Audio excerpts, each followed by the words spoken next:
بلکہ اس کی رحمتیں بہانے ڈھونڈتی ہیں. ذرا دیکھیے منظر.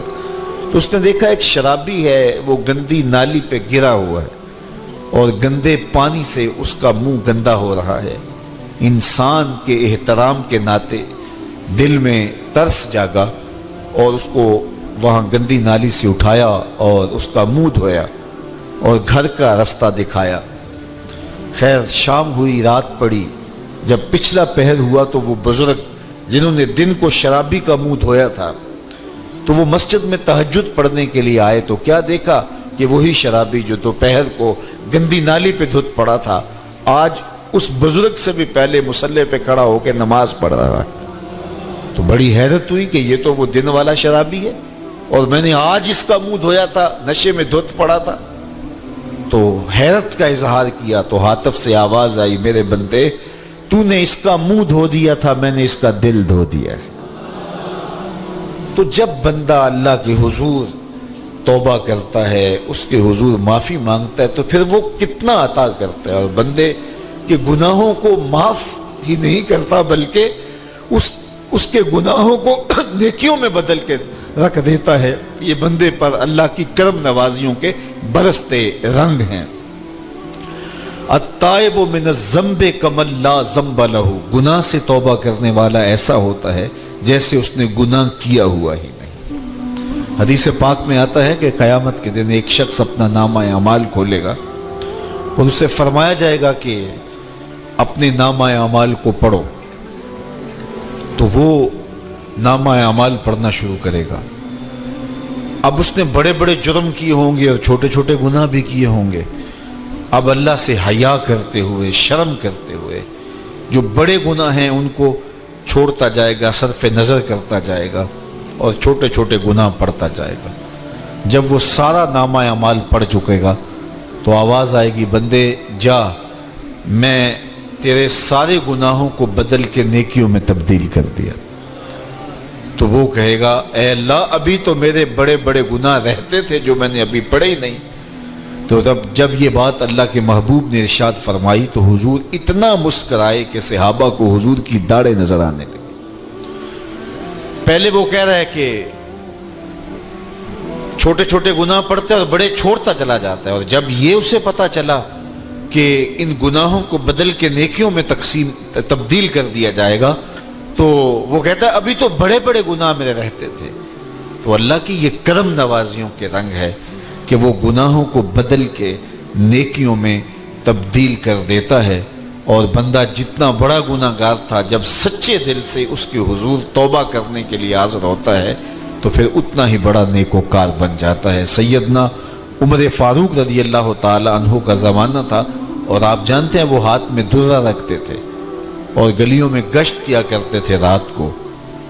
دن کو بھی آپ دیکھتے تو ایک شرابی تھا جو ہاتھ میں شراب کی بوتل لیے آ رہا تھا. اچانک گلی کا موڑ کاٹا تو آگے حضرت عمر آ رہے تھے. ایک دم ڈر گیا اور دل ہی دل میں کہا، اے اللہ حضرت عمر کے قہر سے بچا لے، ساری زندگی شراب نہیں پیوں گا. سچی توبہ کر دی اور جلدی سے وہ شراب کی بوتل بغل میں دبا لی.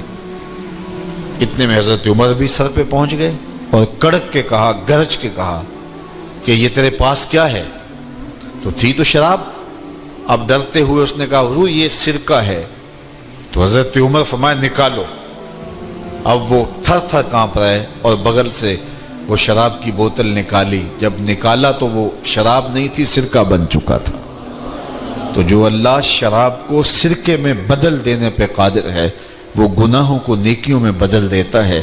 تو یہ ایک صورت دکھائی کہ دیکھو یہ شراب کو سرکے میں تبدیل کر دیا، تمہارے گناہ بھی نیکیوں میں تبدیل کر دیں گے. تم آؤ تو صحیح اس کی چوکھٹ پہ، تم ہاتھ تو پھیلاؤ. حضرت داتا گنج بخش علی حجویری علیہ رحمہ کشف المعجوب کے اندر لکھتے ہیں کہ جو فرمایا گیا کہ جس نے توبہ کی اللہ نے اس کی مغفرت کر دی. تو ایک بزرگ کا قول نقل کیا کہ جس کو اللہ نے بخشنا تھا اللہ نے اس کو توبہ کی توفیق دے دی. اس کو بلایا ہی اسے ہے جس نے مغفرت کرنی تھی. تو توبہ کی توفیق کا نصیب ہو جانا یہ اللہ کی خاص رحمتیں ہیں اور توبہ کرنے والا اللہ کی خاص رحمتیں پاتا ہے. توبہ کرنے والا جب اس کے حضور حاضر ہوتا ہے تو اللہ تعالیٰ اس پہ بہت خوش ہوتا ہے. اللہ کے محبوب علیہ السلام نے باقاعدہ ایک مثال سے یہ حقیقت سمجھائی کہ توبہ کرنے والے کے لیے اللہ کی خوشی کا عالم کیا ہوتا ہے، اللہ کیسے خوش ہوتا ہے توبہ کرنے والے پر۔ تو حضور نے ارشاد فرمایا ایک بندہ لمبا سفر کر کے اور صحرا کے اندر ایک لمبے سفر پہ تھا، تو راستے کے اندر اس نے چند لمحوں کے لیے سستانے کے لیے، دوپہر کاٹنے کے لیے ایک درخت کے ساتھ اپنا جانور باندھا اور خود سو گیا۔ اس کا خیال تھا چند لمحوں کے لیے آنکھوں کی نیند نکالوں گا اور آگے بڑھ جاؤں گا، اس لیے اس نے سامان بھی، سواری اونٹ کے اوپر جو لدا ہوا سامان تھا، اس میں کھانا تھا، پینا تھا، دیگر ضروریات کی چیزیں تھیں، تو وہ بھی نہیں اتارا، کجاوے پر ہی پڑا رہا کہ چند لمحوں کے لیے میں نے کمر سیدھی کرنی اور آگے چلے جانا ہے۔ تو تھوڑی دیر کے بعد اس کی آنکھ کھلی تو کیا دیکھتا ہے کہ اونٹ ماں ساز و سامان کے غائب ہے۔ تو صحرا میں اونٹ کا گم جانا زندگی گم جانے کے مترادف ہے۔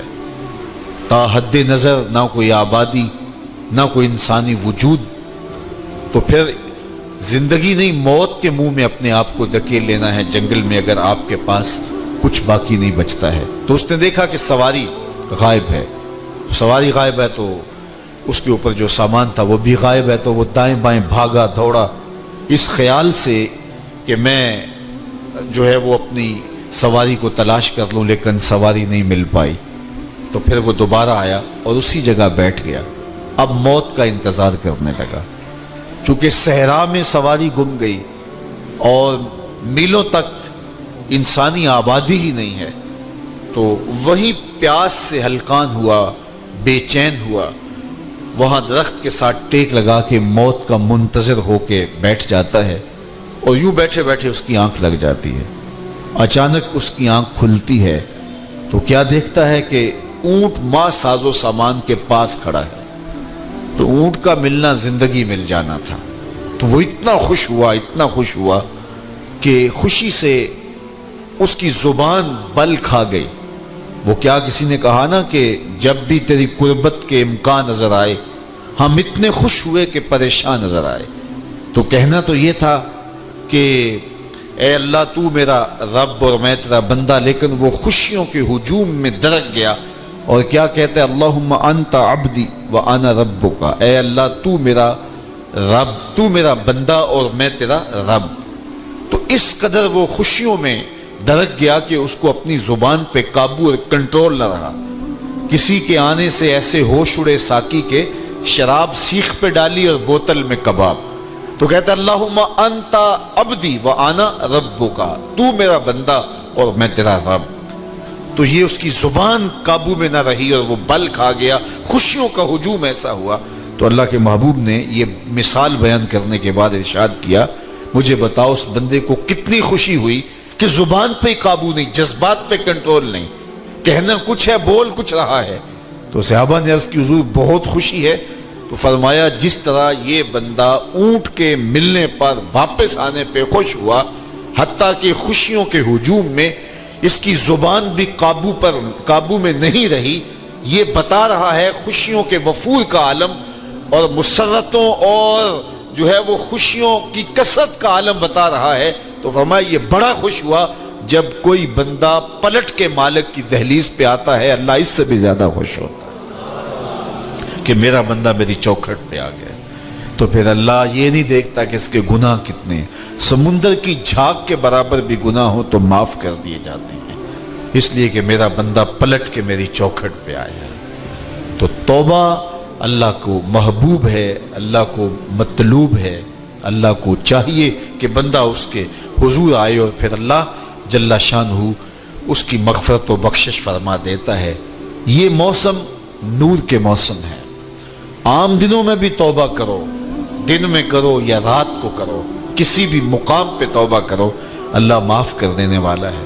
لیکن یہ خاص ایام تو ایسے ہیں کہ اللہ کی رحمتیں بندوں کو معاف فرما دیتی ہیں، اور اگر کوئی توبہ کا جو ہے وہ دامن پکڑ کے آ جائے، اس کے حضور حاضر ہو جائے، تو پھر اللہ تعالیٰ جل شانہ بندوں کی خطائیں بھی معاف کرتا ہے اور ان کے گناہوں کو بدل کے نیکیوں میں تبدیل کر دیتا ہے۔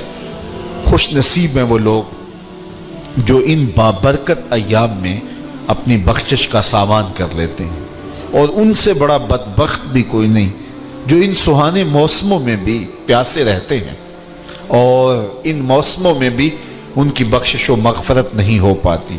رت سہانی ہو، موسم اچھا ہو، تو مجھے بتاؤ کہ جو اس موسم میں بھی اپنے آپ کو محروم رکھے تو اس سے بڑی بد نصیبی کیا ہوگی۔ اللہ کے محبوب علیہ السلام نے منبر کی تینوں سیڑھیوں پہ قدم رکھتے ہوئے آمین آمین پکارا، تو حضور علیہ السلام سے عرض کیا گیا، یا رسول اللہ صلی اللہ علیہ وسلم، ہر سیڑھی پہ قدم رکھتے ہوئے آپ نے آمین کہا، تو آپ نے کس بات پہ آمین کہا؟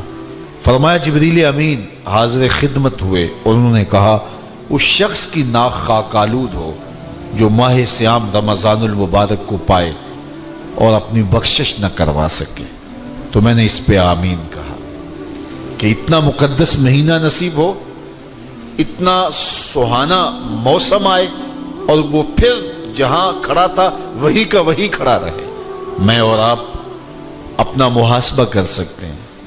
موسم رحمت اور فصل نور رمضان المبارک اپنا آدھا سفر طے کر چکا ہے، یہ مبارک مہینہ آدھا سفر اس کا بھی باقی ہے۔ تو میں اور آپ ذرا اپنے آپ کو اپنے ضمیر کی عدالت میں کھڑا کر کے اپنے آپ کو دیکھ کر کے دیکھیں، سوچیں کہ ہم نے ان 15 دنوں کے اندر کتنا سفر طے کیا۔ 29-30 شعبان کو ہم جہاں کھڑے تھے، کیا ہم آج بھی وہیں کھڑے ہیں یا ہمارا کچھ سفر بہتری کا ہوا ہے؟